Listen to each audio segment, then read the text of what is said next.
Bueno, fíjate que hoy, si Dios quiere, después de este programa, tengo que grabar 2 programas de palabras proféticas. Y uno de ellos es las tentaciones tremendas y de una forma intensa que va a hacer el diablo en este final de los tiempos, ¿no? Y va a intentar romper el escudo de la fe, va a desanimar al punto de convertir en vírgenes insensatas a multitud de fieles, etcétera, ¿no? Y por tanto, esta es la enseñanza de Jesús principal: velad y orad para que no caigáis en tentación, ¿no? Y en esa tentación son muchos los que están cayendo de desánimo y de la pregunta ¿dónde está Dios? ¿Qué permite todo esto? ¿Por qué? En fin, en definitiva juzgarle encima, ¿no? Imagínate. Siempre pensar más en el para qué, ¿no? Porque hay un propósito de Dios en todo lo que ocurre, ¿no? En todo, incluso en las tribulaciones y las guerras y todo, está Dios dirigiendo su creación, y dirige hasta los demonios, que no hacen nada sin que Él no lo permita o lo impulse incluso, porque lo suelta, los ata. Sí, que es Joel el que decía, el saltón, el revoltón, la langosta, los ejércitos que yo envié, ¿no? Es decir, tú fíjate que lo que no destruye uno lo arrasa el siguiente. Son 4 tipos claros de los 4 jinetes del Apocalipsis, ¿no? Porque además Joel es un libro profético del final de los tiempos, ¿no? Pero efectivamente que es necesario interceder, orar unos por otros, pero muchísimo, ¿no? Porque estamos viendo siervos que tiran para atrás. Hace poco un matrimonio diciendo que se suponía misioneros además, y que se suponía que habían aprendido lo que es servir al Señor, darse a sí mismos, y que acaban de decir que quieren disfrutar de la vida, que son jóvenes, y que no, que esta vida de entrega, de sacrificio y de amor a Dios y al prójimo, y de aprovechar bien el tiempo haciendo, bueno, pues siendo instrumentos del Señor para hacer sus buenas obras, pues que no, que quieren disfrutar de la vida. Sí. Quieren eso, carne. Pues no van a hacer carnalidades groseras, pero no quieren hacer el bien, ¿no? Claro. Son tentaciones muy fuertes las que se van a ir produciendo, y hay de aquellos que no oren, porque generalmente se va enfriando espiritualmente el seguidor de Cristo por falta de oración, falta de comunión con Dios, de no echar leña al fuego, ¿no? De no renovarse, de no buscar el auxilio del Señor y esforzarse en su gracia, que es la victoria diaria. Claro. El Señor, bueno, en el mensaje de Apocalipsis hay una iglesia que es la iglesia de la Odisea, y que el Señor les dice: ojalá fuerais fríos o calientes, ¿no? El mayor problema de la iglesia es la tibieza, ¿no? Ese aburgasamiento, en lugar de estar en primera línea de batalla, siendo conscientes del propósito de Dios, ir a segunda línea, eso es lo peor que le puede pasar a un hijo de Dios, ¿no? Claro, pues viene porque en el momento en que Dios bendice y da prosperidad, pues el usar esa prosperidad para satisfacción de la carne y del egoísmo y de la comodidad y del comer y el despilfarro, pues es una tentación que muchos no superan. Es más difícil andar en prosperidad que en escasez. Y es que, claro, esa iglesia estaba, esa ciudad, la Odisea, estaba sobre una mina de oro inmensa, y luego con los laboratorios más famosos del mundo de aquella época, porque por eso el Señor le dice: te aconsejo que compres de mi colirio, porque se fabricaban los colirios para las enfermedades de los ojos a nivel, apoteósico. Y claro, vivían en una abundancia, y por eso dice: tú te crees rico en las riquezas pasajeras, en las vanidades, que no pueden comprar lo auténtico, ¿no? Y bueno, pues el Señor está fuera. ¿Y por qué es la séptima de las 7 iglesias de Apocalipsis? Porque yo creo que hay un orden. También cronológico, ¿no? Cronológico también, pero además específicamente esa está la última, porque es la que más abunda en el final de los tiempos. Y de hecho, vamos, es algo espeluznante. Cuántas iglesias, cuántos cristianos han entrado a saco en esa teología de la prosperidad, de lo primero yo y después Dios, o sea, primero mi familia y después la iglesia y después el prójimo. No queda nada ya para el prójimo, pero en cualquier caso sí queda unas migajas, ¿no? Entonces, pues el Señor está fuera. ¿Qué porcentaje habrá? Porque yo viajo y veo y digo, bueno, y hasta los mismos pastores les veo que caen en la codicia de buscar lujos, de buscar casoplones y de buscar vehículos de gama y no sé qué, y de perder a sus hijos, aunque vayan al culto. En algunos casos, que muchos ni eso, no, ya dejan de creer en Dios. Ateos, hijos de pastores, se multiplican.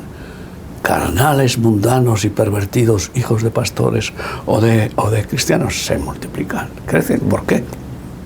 Si los padres están en esa tibieza, los hijos que quieren acción, normalmente, sobre todo los jóvenes, no se conforman a una vida de sofá, televisión y patatas fritas o bombones, o de viajes a hoteles de lujo y tal. No, quieren experiencia a tope, y si no tienen la experiencia maravillosa y más, yo diría, más emocionante que da Cristo, pues se la buscan con el diablo, ¿no? que ofrece, vamos, tiene un escaparate de multicolor y de todas las formas, y caen como moscas en la miel del mundo, ¿no? Y es una gran tragedia. La iglesia de la Odisea ha invadido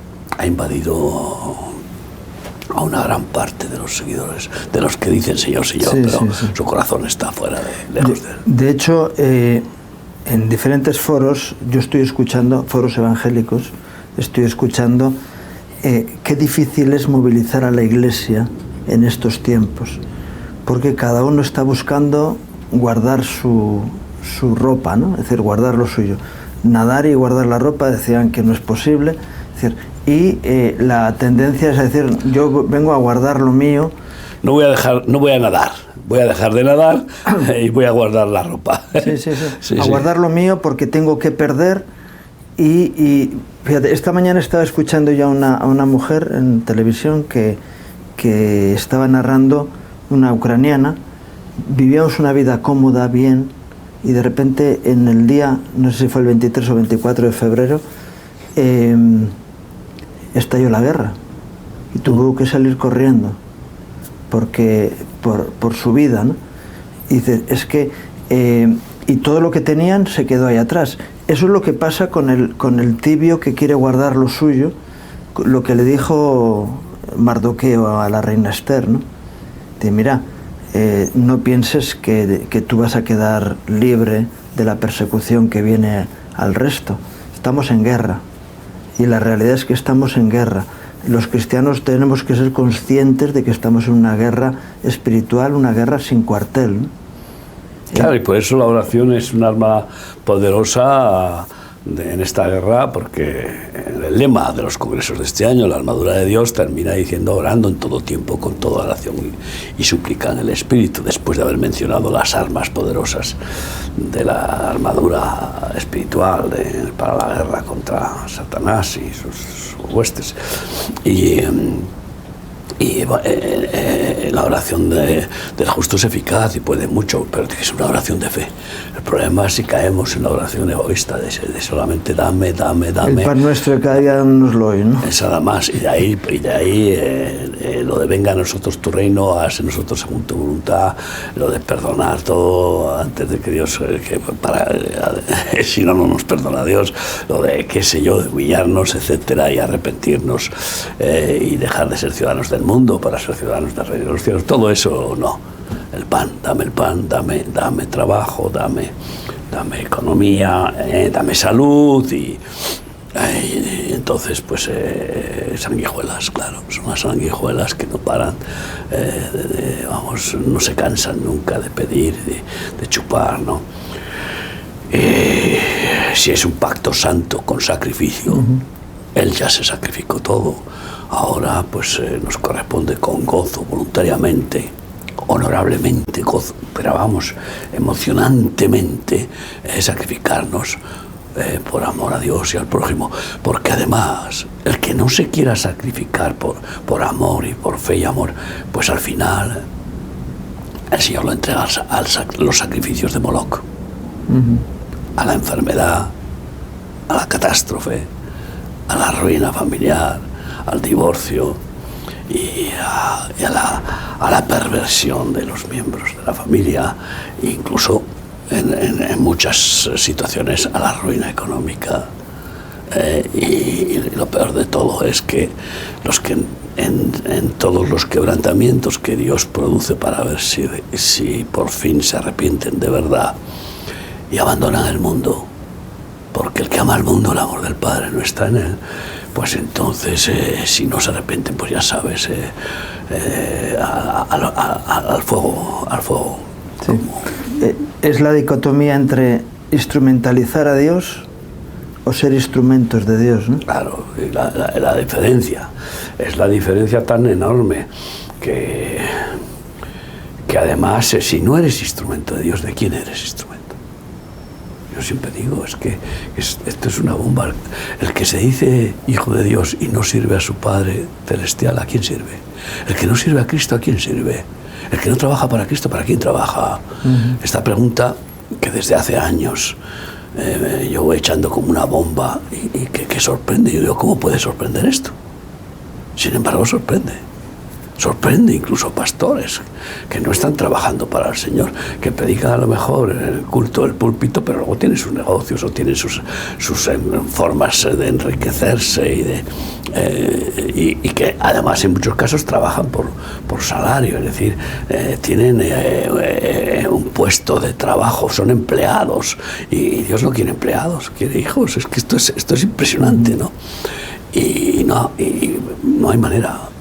No hay manera de que salgan del sistema profesional religioso. ¿Y desde cuándo quiere profesionales? Dios quiere hijos torpes para que la gracia sobreabunde. Porque torpes son todos los profesionales, más torpes que los humildes que reconocen su torpeza. Y así por eso Dios dice que escoge lo vil y menospreciado para avergonzar a los sabios, al que se cree sabio, teólogo, fariseo, pues intérprete de la ley, que pues levita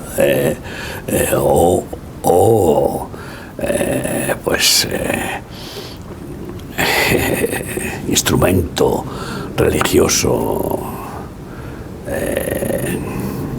que va a salvarse a la libertad y que no funciona. Pero es curioso que cómo van a salir del sistema los que encima creen que tienen éxito.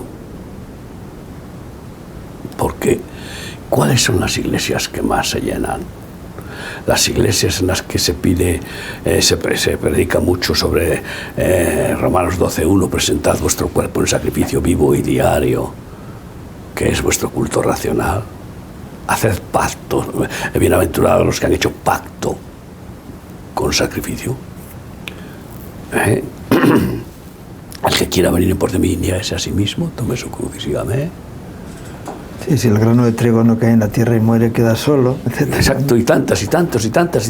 Ese evangelio, pues es que es una espada afilada, como debe de ser, que parte el alma y separa lo que es de la carne, lo del ego y del mundo y del diablo, y de la carne familiar, y de lo que es de Dios. Y a ver, ¿quién predicaba? El que no aborrece padre, madre, esposa e hijos por causa de mí no es digno de mí. ¿Cuándo se oye eso? ¿Qué va? En este medio por lo menos se escucha. Ya, hombre, y además insistentemente. Pero yo recuerdo una reunión de un consejo pastoral para la planificación de un evento importantísimo evangelístico aquí en Madrid, hace unos cuantos años, no sé si estabas tú conmigo, en el cual pues allí debatían y decían que primero la familia. Yo dije, pero ¿cómo ustedes quieren predicar el evangelio verdadero? ¿Cómo puede ser primero la familia? Esto es impresionante. Y también, ya sabes el dicho, sobre todo en Latinoamérica, primero Dios, pero luego de boquilla. Porque normalmente, hasta los pastores, primero su familia, sus hijos a la universidad. Pues, el máximo nivel de vida que puedan conseguir, para lo cual pues hacen cosas que sin llegar a robar, pero y después la iglesia, pero además después no la iglesia verdadera, sino la iglesia denominacional, es decir, su denominación. Sí, o mi iglesia, o mi reducto, lo que yo controlo, ¿no? Mi territorio, mis dominios. Entonces, oye, desde yo, cuando alguien dice mi iglesia, tú tienes una iglesia, yo no sabía que tienes tú una iglesia. Eso no será iglesia, porque nadie tiene iglesia sino Cristo. La iglesia es solo de Cristo, no es ni tuya ni mía. Entonces tú puedes decir, yo participo en la iglesia de Cristo. Sí, en mi congregación. En la congregación, claro, donde me congrego.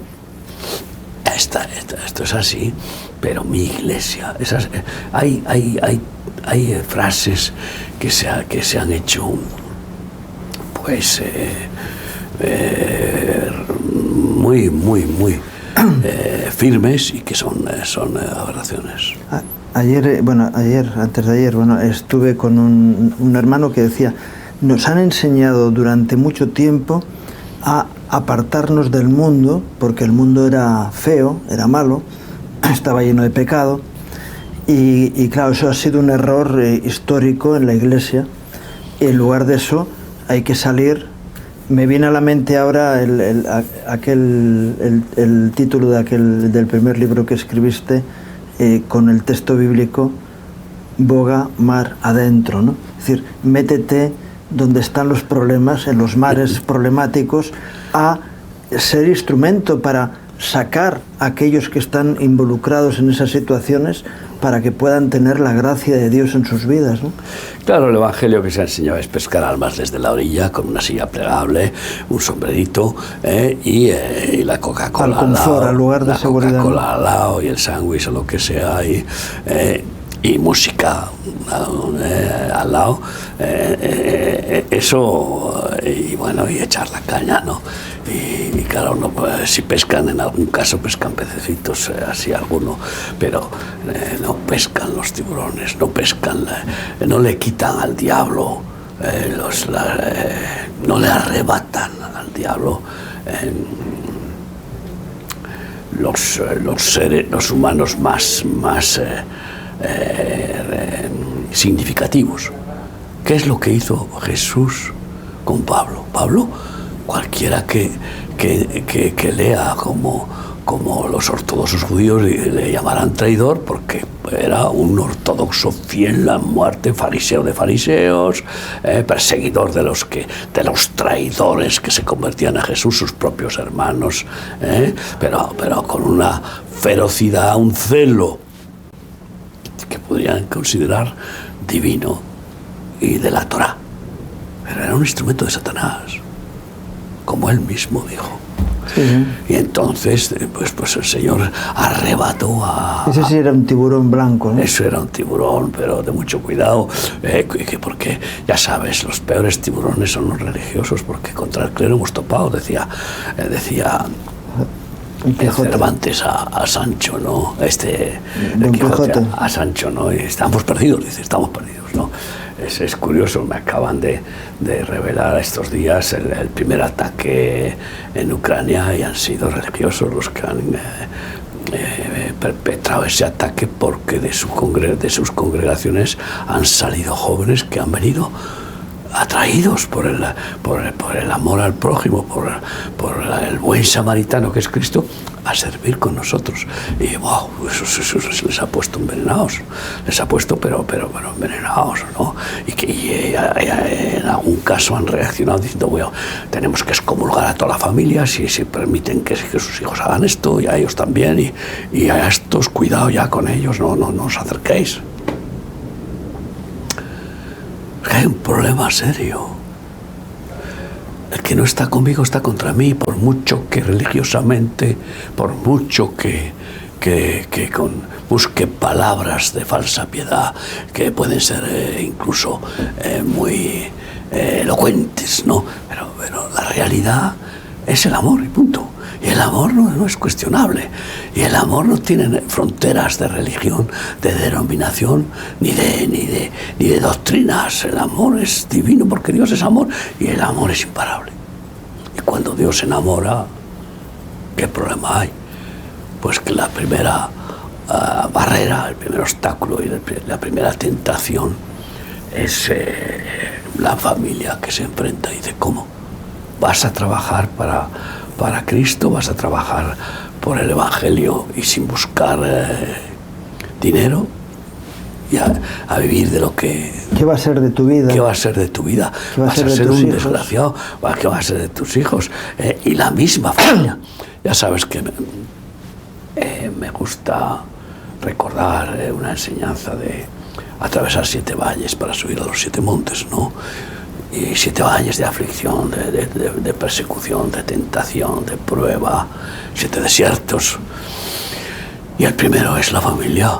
Y todos aquellos que resulta que, habiendo sido tizones del diablo, drogadictos, alcohólicos, traficantes, lo que sea, y habiendo sido desechados y a patadas por sus familiares, una vez que se convierten a Cristo y quieren servir a Dios,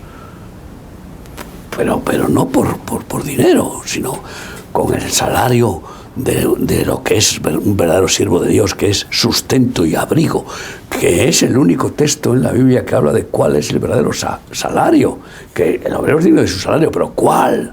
1 Timoteo 6, teniendo sustento y abrigo, estad contentos con eso. Y aceptan esa forma de vida que es la misma que Jesús, o no somos alumnos del maestro para aprender a ser como él. ¿Cuánto cobraba? Claro que cobraba cama, comida, lo que sea, indispensable, pero con una austeridad impresionante. ¿Y cuánto cobraban los apóstoles? ¿Pero esto qué es? Es que hoy ya no se conforman con ser pastores. Dicen, no, pastor, no, yo apóstol. Y algunos ya son superapóstoles. Y otros quieren ser arcángeles, ¿no? O sea, esto es una pesadilla religiosa que, igual que la política, pues es como diablo ha conseguido leudar con las viejas levaduras estos sistemas. Pero Dios no quiere sistemas humanos. Dios ha establecido su reino desde siempre y para siempre, y ha enviado al Rey, su Hijo, para llamar a los ciudadanos de estos sistemas del mundo a que aceptemos ser hechos ciudadanos del reino de Dios, hijos de Dios. Ha venido a formar su familia. Y es tiempo de pelear y hacer defensa de la verdad, pero primeramente donde más es necesaria, en aquellos que se creen dueños de la verdad y que están en tinieblas. Es tremendo. Y eso pues es doloroso y produce produce reacciones tremendas. Cuando escribí ese libro, tú recuerdas que hubo un pastor, incluso con una influencia en muchas iglesias, que me llamó a juicio al Sanedrín. Y fuiste conmigo a ese Sanedrín. Y te dije antes de entrar, digo, vas a ver hoy, cómo hemos de recibir, de ser pisoteados y cuestionados, y cómo el Señor nos mete en esta aflicción. Y querían que quitara toda la edición y que hiciera desaparecer el libro. Claro, no lo consiguieron. Nos ha salido la criada respondona, ¿no? ¿Te acuerdas de esa frase? Nos ha salido la criada respondona. ¿Y cuál fue la respuesta? Yo dije, pues muchas gracias, porque me has llamado lo que quiero ser, siervo inútil, criado inútil. Por tanto, gracias por el piropo que me has dado, porque no pido más, no quiero más. Es tremendo, la palabra dice, no seas vencido de lo malo, sino vence con el bien el mal. Antes de ayer me llamó la atención una frase que dijo alguien que evidentemente tiene bases cristianas, pero que no es una persona religiosa, ¿no? Y decía, aquellos que nos están haciendo mal, todavía les respetamos y les amamos y vamos a buscar su bien. Y dije, ese es el Espíritu de Dios actuando en las vidas, ¿no? Devolver bien por mal es un arma poderosísima, igual que hablabas del amor, ¿no? Pero el reaccionar con verdad, con honestidad, con humildad, con servicio ante aquellos que están actuando injustamente son armas poderosas en Dios para destrucción, ¿no? De fortalezas, ¿no? Devolver bien por mal es imposible para el mundo, ¿no? Lo que es la venganza y devolver lo mismo que nos han dado, ¿no? Es decir, esa represalia es común en el ser humano, pero que no es un arma de victoria, sino todo lo contrario, ¿no? Es participar en lo mismo, ser vencido de lo malo, ¿no? Y tenemos el bien, la gracia, la misericordia, que es lo que Jesús enseña en la cruz, ¿no? Mientras le vituperaban, él no devolvía maldición, sino que devolvía bendición por maldición. Y en la cruz está diciéndole al Padre, aún en la cruz está diciendo al Padre, Padre, perdónalos, porque no saben lo que hacen. Su batalla, igual que con Judas, ¿no? Cuando le da el beso traicionero, le dice amigo, y rompe todos los esquemas, ¿no? El bien rompe todos los esquemas frente al mal. Sí, bueno, lo que pasa es que después Dios respeta ese libre albedrío y el uso de la voluntad, y en algunos casos pues la obcecación del rebelde y del malvado pues prevalece, porque de ninguna manera acepta, ¿no? El juicio viene por sí, esa ¿no? amistad y ese amor, ¿no? Pero claro, en muchos casos vence el devolver bien por mal. Por ejemplo, cuando también viene el joven rico y le dice el Señor, una cosa te falta para ser perfecto, vende todo lo que tienes y dáselo a los pobres y sígueme, y se fue triste, ¿no? Pero dice la palabra que le amó. Que le amó. Que se lo dijo porque le amaba, precisamente. Exacto, o sea, y eso que era un avaro, bueno, un mamoncete gordo, porque tenía muchas riquezas. Conclusión, Dios da oportunidad a todos, y la manera de hacerlo es mostrando que es misericordioso, amplio en perdonar. No se alabe el sabio en su sabiduría, sino alabes el que se tenga que alabar en conocerme a mí, que soy infinito en misericordia, ¿no? Y entonces Dios es amplio en perdonar. Y si ese amor incondicional que paga toda la factura de los pecados del hombre, que no hay manera de pagar, no hay manera de pagar, ni con todo el oro del mundo, sin embargo lo paga con su sacrificio. Si el hombre se empeña en no valorar ese amor tan inmenso, primero es porque no hay peor incrédulo que el que no quiere creer, y no hay peor corazón que aquel que no quiere amar más que a sí mismo.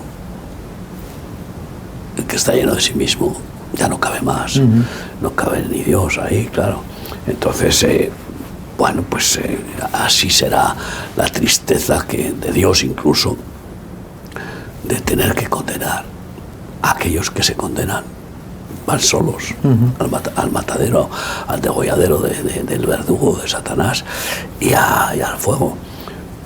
Porque dice que no quiere que ninguno se pierda, sino que todos procedan al arrepentimiento. Pero yo me pregunto, ¿qué pasa con los ministros del Evangelio cuando descubren la verdad? Un ministro que le queremos mucho, ¿no? Y que al final, después de varias charlas y de ver la gracia de Dios en nuestro ministerio, que buscamos desde hace 41 años ya vivir como los primeros seguidores de Jesús, con nuestros fallos, pero vivir en el original. Y bueno, de torpeza en torpeza, pero de gracia en gracia. Y cuando llega al convencimiento, sí, efectivamente. Y recuerda que tuvieron un avivamiento, esto fue en Argentina, en el cual todos tomaron la decisión de desprenderse de todo. Y muchos, no sé cuántos, miles, agarraron la llave de la casa, la dieron, la llave del auto la dieron, la cartera, la chequera, dijeron, se acabó, vamos a renunciar a todo, porque el que no renuncia a todo lo que posee no puede ser mi discípulo. Y los dirigentes agarraron aquello y dijeron, ¿ahora qué hacemos? Lo triste es que no tenían la enseñanza de la economía del reino y de la vida comunitaria, no sabían cómo, porque nunca habían vivido en comunidad. Entonces, este hombre que recordó aquel avivamiento y que no lo habían practicado, porque ¿qué hicieron? A no saber qué, devolvieron, toma, ahora ya sabemos que estáis dispuestos a renunciar, así que a seguir con vuestra forma de vida, porque estáis dispuestos a renunciar, aunque no renunciéis, porque volvéis a recuperar vuestras posesiones y vuestro dominio económico, familiar, etc. Y me dijo, pues esa es la verdadera vida que deberíamos de vivir. Y lo entendemos, pero ahora a ver, ¿quién convence a la mujer, a los hijos, a las nueras, los yernos, a los nietos, etcétera? Y como diciendo, no, claro, es imposible, no podemos. Cuentan el testimonio de David Wilkinson, ¿no? Que con un ministerio súper exitoso a nivel mundial, que fue Tim Keller, Desafío Juvenil en Europa, ¿no?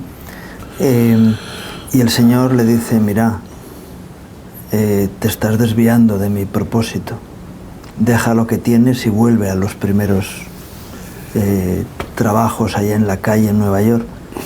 Y él se desprendió. Él cometió un grave error ante el éxito, porque era un hombre humilde, el Señor se lo llevó, pero era un hombre humilde, un hombre de verdad, de corazón. Y como pertenecía a una institución que ni quiero mencionar, porque es probablemente la institución evangélica más poderosa de la tierra, pues resulta que ante el éxito tan enorme que tuvo, rindió su ministerio para que, bueno, pues lo pudiera aprovechar mejor toda la institución. Y claro, esa institución no tenía el corazón de él. Eso fue un maravillamiento que hizo Dios con este hombre, claro, que fue el pionero mundial de la rehabilitación de drogadictos. Entrando en el Bronx de Nueva York y conociendo ahí a los drogadictos sin zapatos, pues se quitó los zapatos y se los dio a uno de los drogadictos, que después fue el famosísimo Nicky Cruz. Y le sorprendió y se ganó a la gente dándolo todo, ¿no?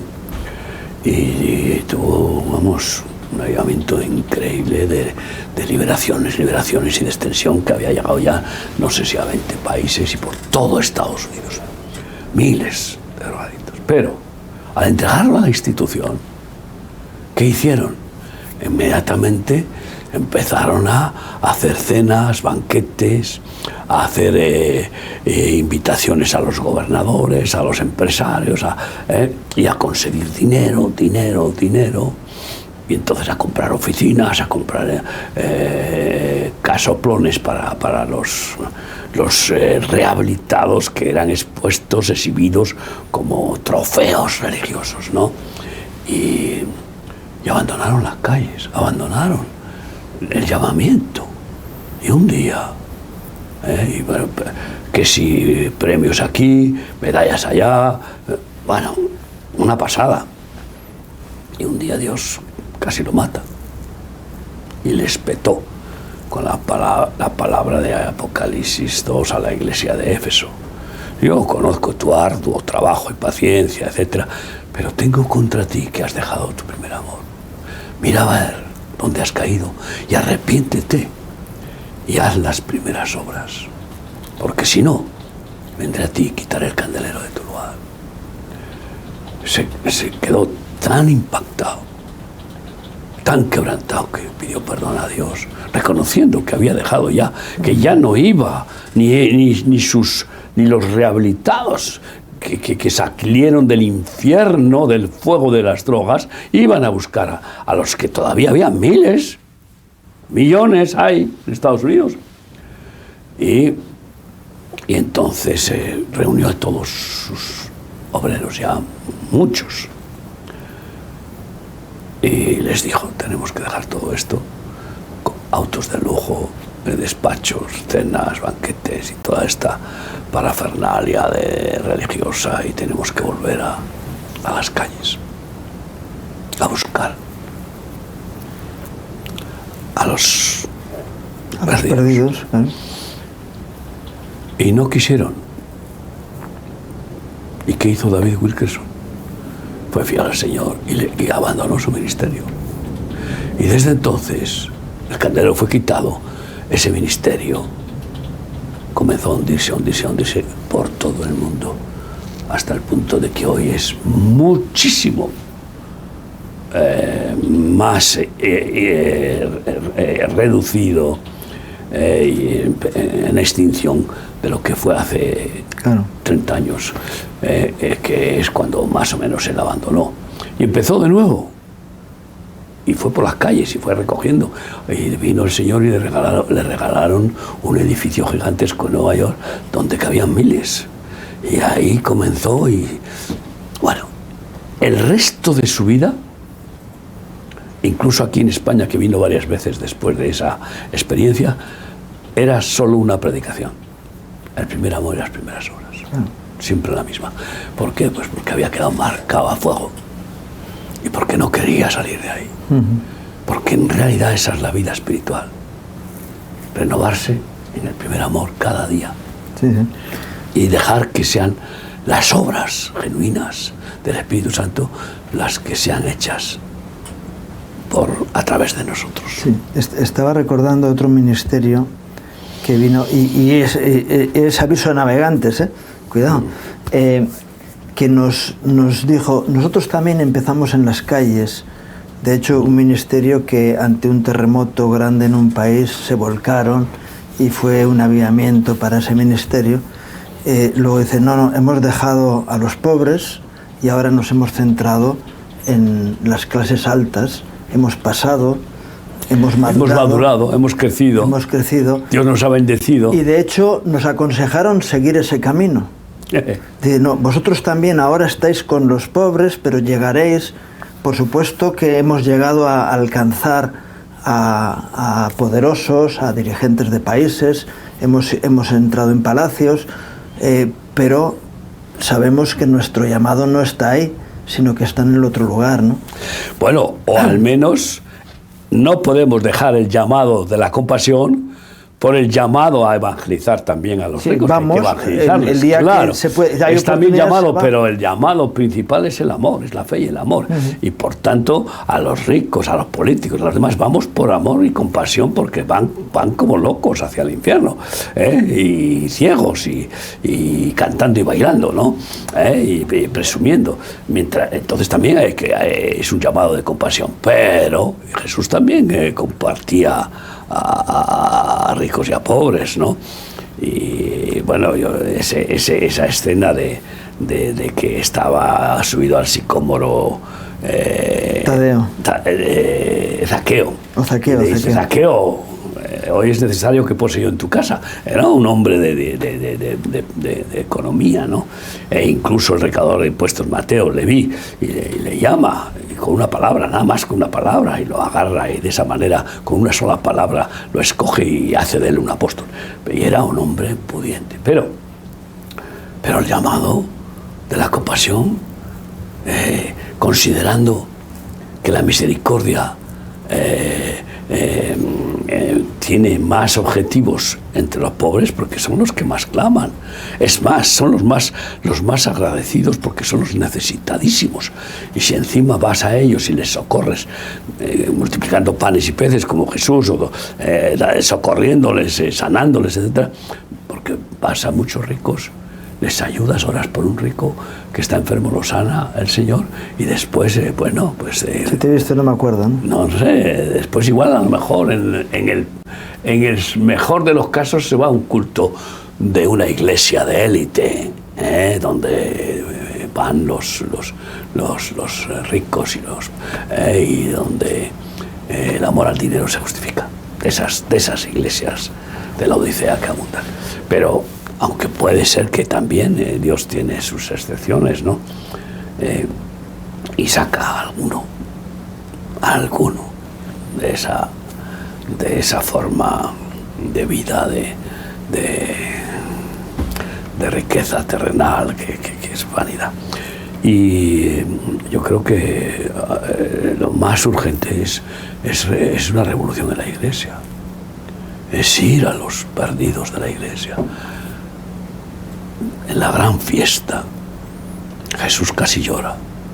Ve a millones de auténticos fieles de la Torá que gastan igual todo lo que tienen por acudir a la fiesta desde miles de kilómetros y acuden con un fervor religioso tremendo, y sin embargo no tienen ni la más mínima inquietud de preguntar quién es este que está aquí. No buscan al pastor, buscan religión, obcecados, fanatizados. ¿Y qué dice Jesús? Pues ve a las ovejas perdidas de Israel, descarriadas, sin pastor. Orad al Padre para que envíe obreros a la mies. Y esta es una labor principal, es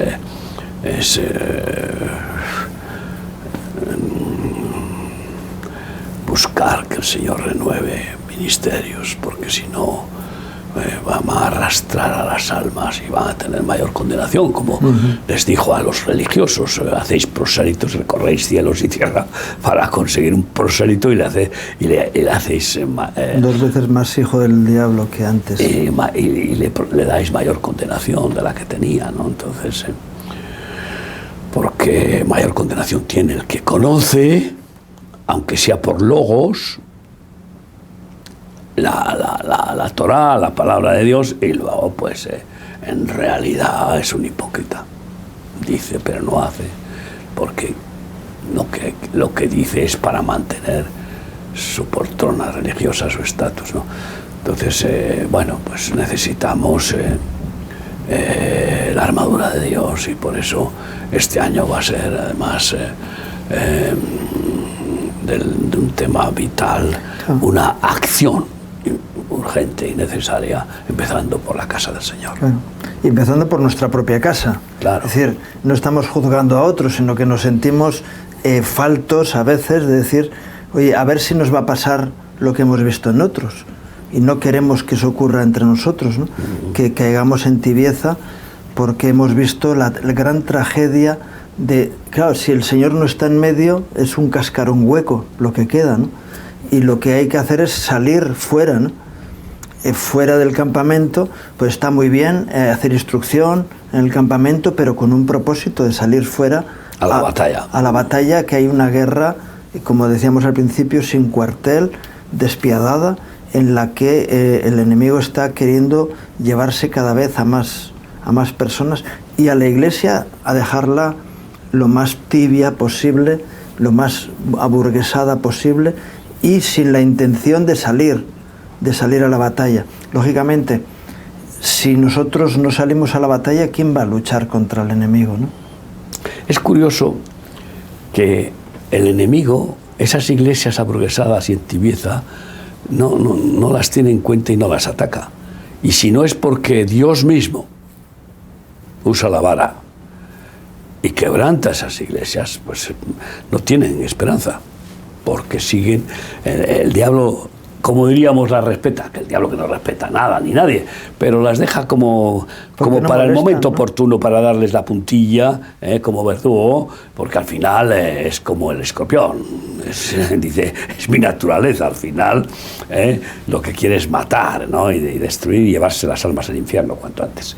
Pero mientras tanto son los que parece que tienen menos problemas, sin duda, porque aquel que entra en la radicalidad de Cristo y de su mensaje radical, eso es para el diablo, una provocación, porque puede sacar a muchos de esa tibieza, puede revolucionar a muchos de los que están atontados, anestesiados o incluso dirigidos como instrumentos del diablo, porque para mí los instrumentos más poderosos de Satanás a lo largo de la historia han sido los religiosos, sin ninguna duda, y sigue siéndolo.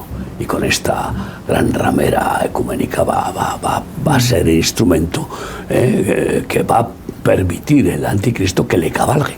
Es la gran ramera la que cabalga siempre sobre la bestia y la que usa el tirano para que le haga el trabajo de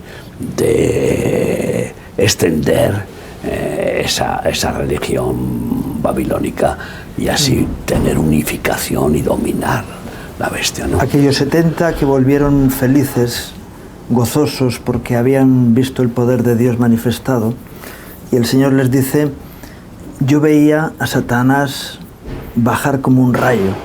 Es decir, sí que hicieron daño al mundo de las tinieblas, ¿no? Sí, sí. Esos que traían conflicto a los religiosos de la época porque estaban quebrantando el estatus, ¿no?, que tenían.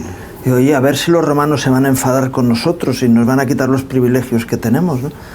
Cuando fueron a manifestar el reino de Dios, trayendo sanidades, liberaciones, transformaciones de vida, ¿no? Sí, porque el problema está en que los que se afirman en la soberbia de la poltrona, del trono, se entronan, que es lo primero que intenta el niño cuando empieza a tener un poco de movimiento, es entrenarse en la familia. Es innato en el ser humano, porque eso es lo que inyectó Satanás en Eva y en Adán, el entronarse y querer ser Dios, ¿no?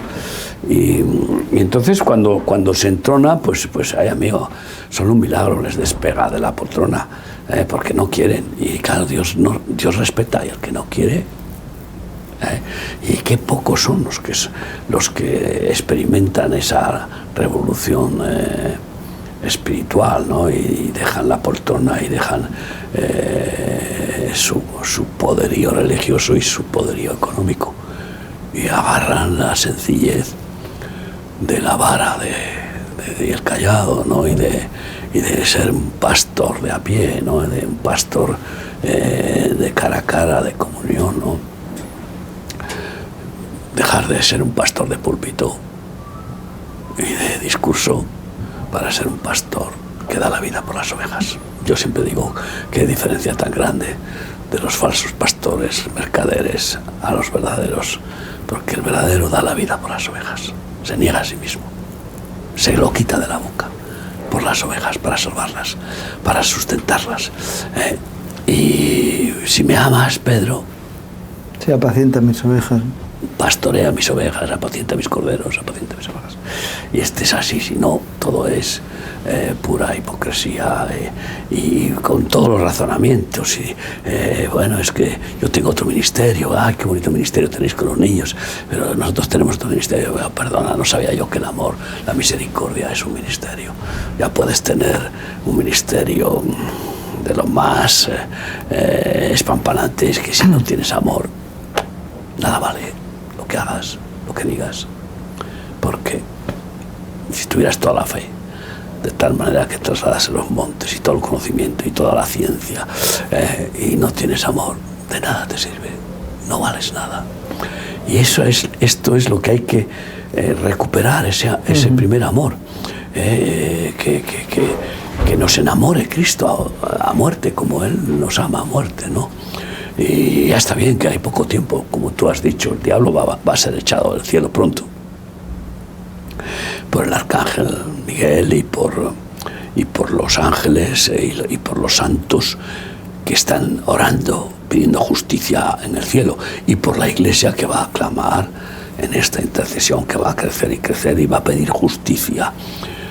Y entonces Dios va, una vez que tiene el cáliz del incienso lleno de todas las oraciones juntas, ay amigo, va a dar orden de ser expulsado Satanás y sus ángeles y caerá a la tierra muy pronto, aunque sube y baja, pero una cosa es que suba y baja y otra cosa es que baje y ya no pueda subir, ya no pueda acosar a los hermanos. Y entonces se pone rabioso, sabiendo que le queda poco tiempo, va a atacar con una ferocidad y a tentar lo más intensamente con flecha a la cabeza. Ya no va a echar flechitas, sino que va a ir. Pero el que está acostumbrado a la batalla va a poder enfrentar esas cosas, el que está acomodado no. El que tenga el escudo de la fe creciente, ¿no? Y deje que el Señor le aumente la fe cada día, y el amor, porque también hay medidas de amor, ese pues está en la roca, y pase lo que pase, caerán 10.000 a su derecha, 10.000 a su izquierda, y él permanecerá de pie, porque es la roca la que le sostiene, es la promesa de Dios: no temáis, yo estaré con vosotros hasta el fin del mundo, y no permitirá que seamos tentados más de lo que podemos resistir, porque lo que podemos resistir es absoluto, en el sentido de que pase lo que pase, el que venció toda tentación y el que venció a Satanás nos dará la victoria en situaciones difíciles, que ya hemos vivido en 41 años y algunas tremendas, ¿no? Y seguimos viviendo, y vamos a experimentar mucho más cuando venga la gran tribulación, de la cual huyen y nadie quiere reconocer que va a haber gran tribulación. ¿Quiénes? Bueno, nadie no. Nadie de las iglesias acomodadas acepta la gran tribulación, porque no, esas creen que van a ser arrebatadas al cielo sin sufrir nada, sin padecer, sin perder sus llamadas bendiciones, que son carnalidades y vanidades, y por tanto hemos de desnudar bien la espada, afilarla bien, y no andar con contemplaciones, con amor sí, y con humildad y mansedumbre, pero la verdad y toda la verdad y nada más que la verdad, que es Cristo y sus palabras, ¿no? Cuando dice en Apocalipsis: los habéis vencido por el testimonio, por el Espíritu, la sangre del Cordero, y por haber expuesto vuestras vidas, por haber menospreciado vuestras vidas hasta la muerte. Fíjate tú, claro, es que, y el que no lo haga, pues oye, como un cobarde, pues se dejará poner la señal, un cobarde, pues como fue Pedro, un cobarde, aunque luego tuvo gracia. El problema está que aquel que se deje poner la señal pierde la gracia absolutamente, no hay opción después. Y bueno, pues vamos a estos congresos esperando con la bendición de las oraciones, de vuestras oraciones, de los que nos escuchan. Y quiero aprovechar también para decir, porque estamos hablando de actividades de Cuerpo de Cristo, que el primer fin de semana de marzo, si Dios quiere, tendremos un retiro de Esther, con el lema Mujeres Consejeras, un lema importantísimo, y que ya anunciamos para que hagan las reservas, porque la última vez tuvimos el conflicto de que ya no podíamos, tuvimos que rechazar a mujeres porque hay una gran bendición, hay una gran bendición, y es un gozo tremendo, ¿no? poder recibir tantas mujeres y sobre todo después de tanto tiempo sin poderse reunir, ¿no? Pero claro, tuvimos el último retiro, creo en noviembre, ¿no? Ya no me acuerdo, en octubre. Sí, puede ser que fuera el primer fin de semana de noviembre. Sí. Eso es, pues ya son 4 meses después, diciembre, enero, febrero, marzo. Es que solemos tenerlo el primer fin de semana de marzo. Y ahí tendremos, si Dios quiere, este primer retiro, por lo cual os ruego que oréis fuertemente y que ya busquéis a las hermanas más necesitadas de ser ministradas y de ser pues renovadas en el plan espiritual de Dios para las mujeres, esposas, sí, madres. De pasar de ser aconsejadas a ser consejeras, ¿no? Sí, es un claro, salto tremendo, ¿no? Sí, y más aún, de pasar a ser dominantes. Sí, a estar a ser... Una cosa es dominar y otra cosa es aconsejar. Una cosa es dominar y otra cosa pero es el sabio ser aconseja, el sabio aconseja, ¿verdad? No domina, el sabio aconseja. Pues eso digo, porque también efectivamente mujeres pasivas que buscan solamente ser aconsejadas y pastor, a ser consejeras es un cambio importantísimo, pero más aún es el cambio de aquellas que creen que aconsejar es mandar, dominar. Como sucede con muchos ministros de la religión. Es impresionante cuántos se convierten en tiranos religiosos, dominadores, que además se enojan, se airan cuando se les resiste de alguna manera o se intenta dialogar, y como que son, ya sabes, infalibles y incuestionables, ¿no? Yo me acuerdo que un papa dijo: con que soy infalible, ¿no? Pues no lo sabía, no entiendo. Entonces, creo que es tiempo de que haya renovación, de enseñanza espiritual, práctica, eficaz. No para satisfacer intelectualidades y sentimientos religiosos, sino para después ser instrumento del Espíritu Santo para salvar, sanar y libertar a otros. Bueno, pues tenemos motivos de oración amplios y sobre todo que Dios despierte ese espíritu de intercesión, ¿no?, en medio de su pueblo. Pues vamos a orar, por favor, Ramón. Padre bendito, queremos poner delante tuyo especialmente estos 3 eventos que hemos hablado. Los 2 congresos en Ecuador y en Guatemala, y este sí, retiro de mujeres a primeros de marzo. Señor, que tu gracia, tu presencia, tu amor y tu misericordia estén en ellos. Pero también queremos, Señor, que visites por medio de tu Espíritu Santo a tantos cristianos, a tantos hijos tuyos que viven en tibieza o en dejadez, Señor, y que tú los animes, los impulses, Señor, a ser verdaderos soldados en tu ejército. Y tú despiertes un espíritu de intercesión, de lucha espiritual, Señor, para que podamos ir creciendo en ese clamor, Señor, para llenar el incienso, Señor, de gracia, Señor, y para mover tu espíritu a que venga ese último avivamiento que está escrito también en tu palabra, Señor. Y sabemos que no vas a venir hasta que haya un pueblo que esté clamando por tu venida, Señor, como dice al final del libro de Apocalipsis: Maranatá, ven pronto, Señor. Y cuando el pueblo se levante así en esa inquietud, sabemos que tú vendrás, Señor. Por eso despierta tu iglesia, despiértanos y danos el celo, Señor, para estar en el propósito que tú tienes para nosotros.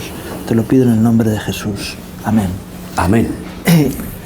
Gracias, Miguel, por este tiempo, Sí, gracias al Señor, siempre, y a ti. Así que podamos seguir adelante. Así es. Y a ustedes también, muchas gracias por estar con nosotros en este programa, deseándoles un día más que Dios traiga gracia y bendición a sus vidas, a sus familias, a sus trabajos. Que Dios les bendiga.